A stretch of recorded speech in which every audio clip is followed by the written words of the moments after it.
Hello, I'm Aubree. I'm an inventor and a live shopping expert of like old school live shopping, like on TV. And I am excited to talk today about finishing things. So in the spirit of finishing things, it's one of my favorite lip liner colors that I have had for far too long, probably since college. And I used to wear it all the time when I was a cheerleader in college, and then I kind of came back to it recently, and I love it. It's the Charlotte Tilbury Pillow Talk, and as you can see, it's almost gone, and I'm excited because I'm gonna get a new one soon, and I have been patiently waiting for this one to finish, and I'm not sure if I'm gonna get the same thing again or if I will try something new, but felt fitting for talking about finishing things today. And another one, in the spirit of finishing things, the Lawless, forget the filler, lip gloss, which, actually haven't used in a while because I finished it and I haven't rebought it. And that fragrance is a little potent for me. I know it's a clean, natural brand, so it's either natural fragrance or flavor. I still love it. I love this product. It's one that you actually can put on before bedtime, and when you wake up, it's still on. And to me, if you're putting something on your lips at night, I don't want it to be gone in 2 minutes. So a little bit on finishing things. I have a few questions today we can talk through. I'm excited. So first one is, on finishing, why does finishing something feel satisfying? And I think I have a stack of things that I've finished here. I think it feels good to use what you have, I think is really what it boils down to. I have always found people, when they did like the empties reviews or here's what I actually used reviews, I think in this time when people talk about products a lot, whether they're the first time they've tried them or they have used them for a long time, finishing something kind of proves they actually like it well enough to use the whole bottle, especially repurchasing something. But I think it feels satisfying because it doesn't feel good to be wasteful, honestly, like the counterpart of why finishing feels good. It feels good to use what you have before getting more. And next question is, why is using the last drop more luxurious than buying something new?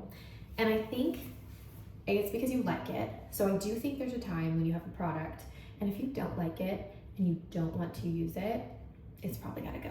Like if you're not willing to use it, keeping it until Sunday using it and letting it rot under your counter isn't really the best plan. Actually, I have an example of that, and it is this lotion. I've been on the hunt for fragrance-free things, and it's supposed to have a pump.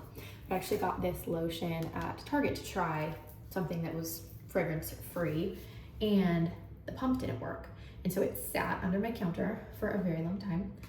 And then I realized, okay, I either need to use it or get rid of it. And I don't want to be wasteful, and I also didn't want to go back and return it. So after I had finished this body butter, I like these jars. I don't love these jars, but I like them enough that I cleaned it out and refilled it with this product. So it felt better to me to finish this by dumping it in something I was willing to use versus getting rid of it. Let's put that away. And let's see. Why is using the last drop more luxurious than buying something new? And I think it's just because it doesn't, again, I'm saying the same thing over and over, but it doesn't feel good to be wasteful. And I think we are shown so many new things over and over, whether it be on social media or our friends watching social media and then telling us about things. We're told about all these new things all the time. And I'm sitting here wanting to make products. So new things are coming about all the time, but it feels more luxurious to finish something and buy something new than it does to like stockpile and hoard up and buy something when you haven't even finished what you already have. It just feels wasteful, and it doesn't feel good to be wasteful. How do refills change the way we consume? Next question. And I find refills interesting. Some refills I feel like are just more packaging, and obviously I know it's with the intent to not do that, but oftentimes I feel like when you're buying a refill, you're buying another piece of packaging to put inside that refill, which maybe it's less packaging, like I get there's a purpose behind it, but I think in one sense the refill has to feel like justified versus it's not just refilling to say I refilled it has to feel justified. I also think refills, I think they're creating a awareness around what we're doing. I don't think we're there yet to where it's like, here's where like the refill is being done in the best way possible.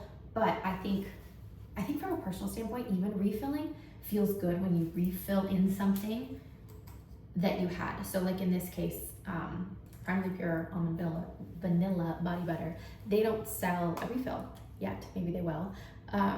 But it felt good to refill something else, which that actually was wasteful packaging, it was broken. So it felt good to refill with something I already had, versus refilling just to refill, if that makes sense. Like there was a purpose behind it, I was using it.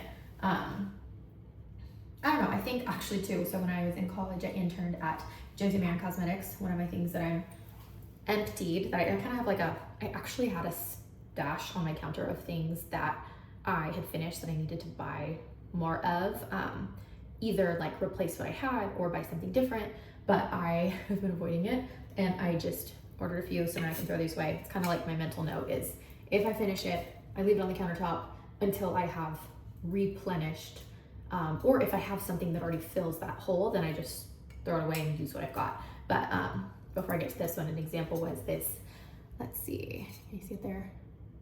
This hairspray, which was fine. I have had a hard time finding a fragrance-free hairspray that I really like.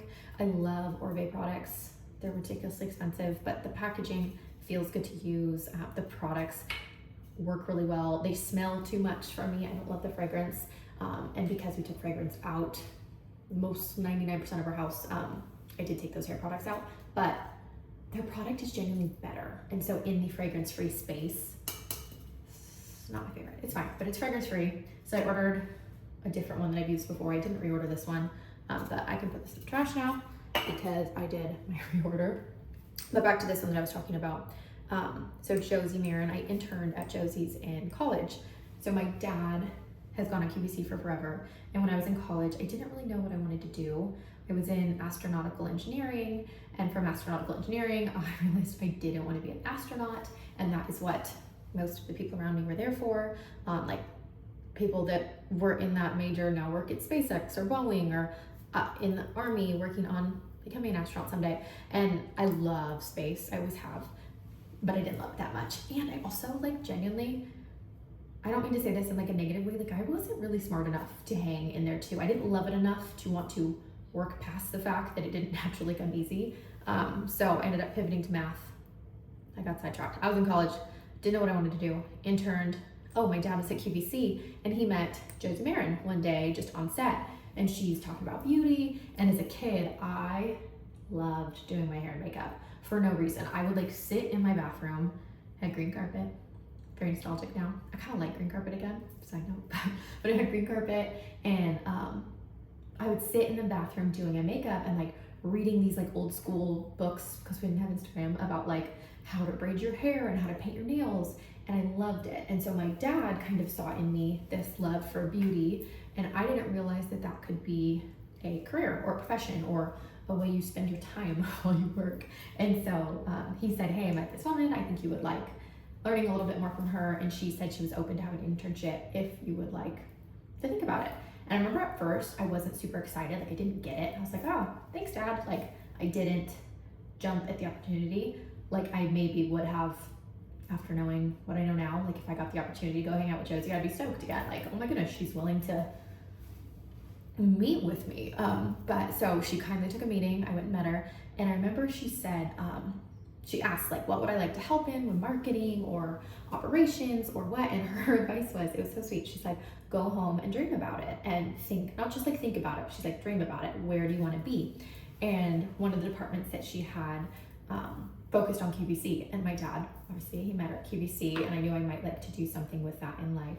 So I picked that department to start with a wonderful woman who's so like kind and took me under her wing. And then after that, I interned in the marketing department with another wonderful woman who, I think I mentioned before, like I used to love to read shampoo bottles. And so this girl was the copywriter and did marketing and everything for Josie Maran Cosmetics. And so she was literally writing, like she probably wrote what's on this bottle, which there's not much on this, but apply this lightweight oil as a daily moisturizer, nighttime treatment, and to heal and condition everything from cuticles to split ends.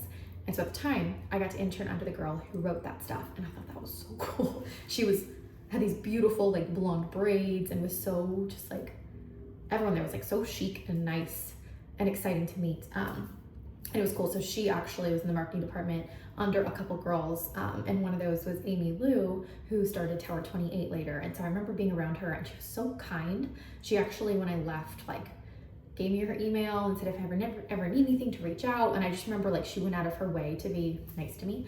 So that stuck with me too. But interned at Josie Maran, she was all about clean beauty at the time, and clean beauty is like a category now. So when she first started doing it, it wasn't.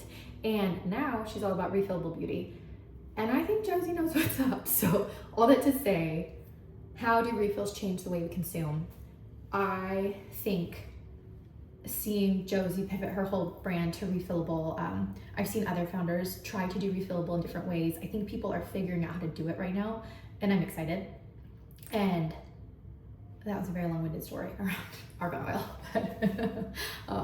This was a good one. I just finished it.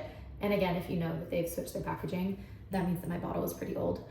But I am excited. I will repurchase this in her new bottle, which comes in a little refillable tin, which I'm stoked about. And I'm having a hard time letting go of this because it feels kind of nostalgic. And actually, I think I'm going to keep it. Hindsight. I'm putting it in I have like a product archive under there of my favorite products from a packaging standpoint, or just products I love, because I'm in beauty. I like to keep some of them. So, empties that I loved. A few more. One, I actually didn't love this, but my mom loves it, so then I loved it because she loved it. But it is Beauty from Bees Body Serum. And what was kind of cool about this is you put it on in the shower. I don't even know if it tells you to do that, but that's what she told me to do. Best applied before stepping out of the bath or shower when your skin is still damp, then towel dry as normal. I loved the ingredient list. For one, it was very short. Let's find it. Nothing hidden, nothing harmful. The ingredients are avocado oil, castor seed oil, coconut oil, shea butter, beeswax, and rosemary extract. So that I loved. I didn't love, ooh, it's dripping. Can you see that? It's kind of pretty. Clearly I didn't. Woo. So I didn't love the, kind of like the scent or the feeling. Like I didn't quite feel like it, I don't know, left me as like, when I go to bed, I like to be like, I don't know how to describe it, like greased up. My husband, this is weird, he calls me a grease monkey. He'll be like, what is wrong with you? You are covered. But this felt like by the time I towel dried off, you weren't quite as like covered as I like to feel in lotion at night. But I actually might buy it again. I did like it. Okay, what else is on my empty list? And other questions. How do refills change the way we consume? Another one that I thought was interesting, that when she first launched, I listened to it on a podcast. So Gucci Westman of Westman Atelier had said that when she first launched at Barney's, she tried to make the products refillable, and it like wasn't the time yet. Like the buyers knew that the customer at that store probably wouldn't be interested, and they just knew it wasn't the place to focus the energy for the product on. And so I found that interesting, and I think I'm curious to see how her, excuse me, how her stuff evolves over time. If it does become refillable, if it doesn't. But this is one I loved. It was called Face Trace Contour Stick in the shade Biscuit. And one thing I thought was interesting, oh, this is my favorite part, ready? Can you hear it? It's magnetic, so good. And it's cute, like her packaging really is beautiful. It's in there. I love the mixed metals. She's got the little brass that you don't even see when you put it on. I think her packaging is the most beautiful in all of makeup right now. Personal opinion, but here's a few more just for fun. I know this is what we're talking about, but also refillable things you don't use, or actually not even necessarily refill, but things you don't replace because they last and you like them. This Violet Gray makeup bag, wonderful, but it's the large size. They only make the small size now in a super cute red that I really like, but the large is more my size. And then this old Henry Mendel pencil pouch. This is what I use for my makeup brushes. And someday I want to make bags like these. I actually have a stash of Henry Mendel bags under here. If you want to know how much I love beauty, I've got like piles of them under here. And how often I repurchase things. Clearly not often, because Henry Bendel has gone out of business for quite a while now. But I love this bag for makeup brushes. But Gucci Westman being one of the most beautiful packaging. Like these, I want to repurchase not only because the product is great, but they're fun to like touch and use every morning. I love using Westman Atelier products, and I want to make Otho products that feel like that for your body, like that when you pull out your body butter or your, we're calling it body fat, vegan body fat, coming soon. But when you pull them out, like they feel as beautiful as these do. These feel like almost like the Tom Ford perfume bottles to me, but in a makeup product that's fragrance free that you use every day. So her magnetic closure, this one, you can't see it, but it is heavy. Like this thing feels like a rock and I love it. It's her little super loaded tinted highlight. And I saw on a Paige Loren's YouTube video, I love watching her YouTube videos. Maybe it was somewhere else, maybe it's on her TikTok or something, which I used to have TikTok, but I'm trying it for the sake of the brand. I don't know, I'm medium on it. I got rid of my Instagram a while ago and it felt weird, like cutting up your social security card, but also like really good, and I don't want one anymore. But either way, I saw her say that if you treat highlighter like a teardrop, it was her makeup artist that suggested it, that she thought it was a very feminine and unique way to do makeup. And I loved even just like the routine of that, ritual routine, whatever you call it, but of like putting on the teardrop every morning felt sweet. Listen, ready? So good. And then I love that in Gucci Westman, total tangent, but that most of her line is pretty neutral. So like the one that I finished, I've gone through quite a few of these. This guy finished many times over, all pretty neutral. But then she has a few things that are like, I don't know how you describe, like a juicy color. Like the color is super saturated. So this mascara is probably one of my favorite beauty products ever. I like the product. I would say I like to love. I actually like the Lawless mascara a lot too, but I don't love the packaging. I don't personally align with it. I don't know, I just don't enjoy using it every day. Where this, like I love getting out of my bag. Look how pretty this is. Can you see it? Is that not beautiful? It's like the most beautiful mascara I've ever seen. And it's metallized, so you can see. And this feels like the old school like toothbrush. Let's see, people always do this. Why do they do this? So you can see it. The old like toothbrush style mascaras. It's not silicone-y. It's so good. I love this one. I have a dream someday to make a boar bristle mascara. I actually pitched it at Josie's when I was interning there. I called it Affinity Mascara because boar bristles, just like they're good for your hair, excuse me, are also good for your eyelashes, right? Hair. But I was convinced that they should do it. And then Josie is she's like, eats mostly vegan. Boar bristles didn't really align, which I can appreciate. But I do not eat vegan. And I still want to make a boar bristle mascara someday. So someday, maybe I will. But I made like a little project brief. I pitched it to her and I called it Affinity Mascara. Way off tangent, but beautiful product, beautiful packaging, one that you would want to finish and then repurchase, whether you could refill or not. Love it. And this one was new and it just came out. And I wanted it literally just for the packaging because I wanted to use this every day. I wanted it to live in my makeup bag. And I will say, this one, I have not quite found how to use it yet to where I'm like, I want to buy it again. It's lovely, but I haven't felt like it does anything. What I'm doing right now, maybe y'all could tell me if I should be doing something different. Excuse me, as I take a brush, tap, tap, tap, and I tap, tap, tap.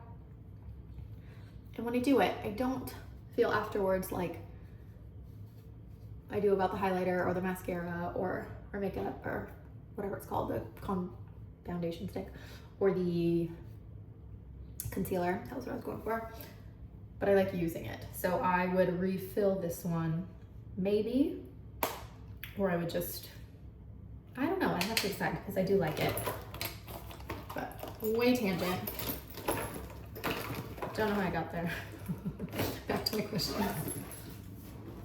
Let's see.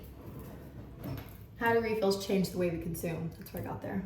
I don't really have a great answer for that one. I think that the industry is shifting that way. And I think figuring out how to do it in a thoughtful, luxurious way that's also easy for the customer, because I can appreciate that is part of what's hard for the customer, is like, it's easier to get a new product that's ready to use. It's harder to wash it out and then refill it. But I think because it's harder, you have to have something that's so pretty that they want to reuse and refill, like the old diptyque glass jars, right? I have more of those in here. Like, people emptied them and refilled them with whatever they wanted because the jar was beautiful and they loved it. They wanted it in their house. So I think that is a great refill example from the industry, which they just came out with refills. I found this so interesting. And they changed the glass, and it kind of bummed me out because I like the old glass. The new glass has a divot around it that the label fits into. It just feels more mass created, which is funny because it's more custom. My little guy just woke up. He's not woke up, but hold on. It's quiet time in our house. Naps and quiet time. But the old one felt more, I don't know how to say it. The new one has like a divot that you can tell it's for an assembly line. It's got like an indentation in the glass where the label fits, and the label has texture to it. All things that in theory were made to elevate it, but personally I don't like it yet. And I don't know if it's just because it's changed, which sometimes it takes time to use to change. But I don't use our candles anymore. That one's filled with beeswax. But you can't refill all the glass jars that everybody has around the world that they've saved and kept. I found that a little like defeating the purpose of refillable. Like, you want to refill what you have. You don't want to have to buy new to refill, is my thought. Why do unfinished, this is a good one. Why do unfinished things weigh on us? This is so interesting because I feel like that applies to life. If you don't finish a project, I think if you're not going to finish something, you have to like mentally say, I'm choosing not to finish it and close it, not just leave it as like an open tab in your brain at all times, because it feels like mental baggage that you're kind of just like carrying around, like all these things you should do or these products you haven't finished. Like, actually, I'm going to give an example right now. I have a few things in here and I gifted so kindly. Like, I literally appreciate that I was gifted them. I'll give you two examples. 2 lip things that I didn't love and I have kept. What was the words? Why do unfinished things weigh on us? I have kept both of these in my drawer because A, I was gifted them, B, they're valuable, like it costs money for someone to have bought these, but I did try them and I don't like them. And so I'm going to throw them away right now. Because I actually have been thinking about how I need to throw them away. I wasn't planning on doing that, but I keep thinking like, oh, I need to throw these away because I'm not using them. And they're taking up a space in my drawer of a product that I could refill it with that I actually use and like. So apparently I have a lot to say on this topic because it's been 23 minutes. So I will try to wrap it up for all 4 of you that watch. But what? Last question. What are you intentionally finishing this year? Okay, I'm going to finish making my body fat and vegan body fat. That's more of a project, but I want to finish it and then I want to refill it because I want that product to be so beautiful that it sits on your countertop the way this would, something decorative, something beautiful. It has a lid that you don't have to screw because you plan to leave it on your countertop and finish it and refill it, whether with our product or with somebody else's. The packaging should be good enough. You want to keep it where it's at, is my thought on refills. But that is something that I'm intentionally finishing this year. And it's not a product, it's a project, but I have been building that piece by piece, kind of in seasons. So I always wanted to do this when I was working full time, and I didn't. And then, I mean, I did, but I just didn't, actually I didn't, honestly, so I didn't finish it. And then I had kids, and I was so excited to stop working. And then as I stayed home with my kids, it was kind of crazy. I feel like God put this like beauty dream in my brain and my heart, and it like bubbled up when I was home and not working. Where I feel like when I was at work, I was so busy, I didn't have the downtime to listen to like the Holy Spirit nudging what I love. And it makes me excited to like think about the fact that that kind of pause in my life has actually made me want to work. When my mom was a stay-at-home mom, my dad is an inventor, and I kind of just always assumed, I stay in college, like even though I was going to college, what do you want to be? I'd say a soccer mom, because I really am so excited to be a mom to my 2 little kids right now. And I'm so thankful that I've gotten to stay home with my 2 little kids in this season.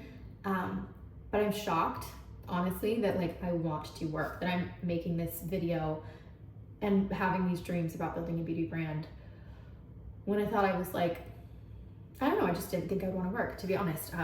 I love being a homemaker. I love home stuff. I've love interior design. I found I love cooking. I like gardening, all these things that are like in the home, but I still want to work, which has been interesting to me. So I want to finish the next step to that dream that God has put in my heart.